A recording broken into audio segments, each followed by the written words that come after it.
आणि का सारिखा बहुवसू, जैसा न जोडे परिसू, का अमृताचा लेशू दैव गुणे. ज्याप्रमाणे अनेक वस्तू मिळतात परंतु परीस मात्र मिळत नाही, तसेच भाग्याने अमृताचा एक बिंदू जसा मिळतो, तैसी दुर्लभ जे सद्बुद्धी, जिये परमात्माची अवधी, जैसा गंगेसी उदधी निरंतर. त्याप्रमाणे परमेश्वराशी एकरूपता प्राप्त करून देणारी सद्बुद्धी अतिशय दुर्लभ आहे.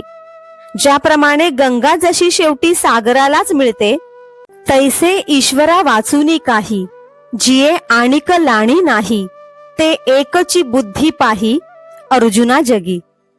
त्याप्रमाणे जिला ईश्वरा वाचून दुसरे आश्रयस्थान नाही, अर्जुना, अशी या जगामध्ये ती एकच सद्बुद्धी आहे हे जाण. ये रते दुर्मती, जे बहुधा असे विकरती, तेथ निरंतर रमती अविवेकीये. इतर त्या दुर्बुद्धी आहेत, त्या ठिकाणी अनेक विकार निर्माण होतात. अविचारी लोक या दुर्बुद्धीमध्ये निरंतर रमून गेलेले असतात. म्हणून तया पार्था, स्वर्ग संसार नरकावस्था, आत्मसुख सर्वथा दृष्ट नाही.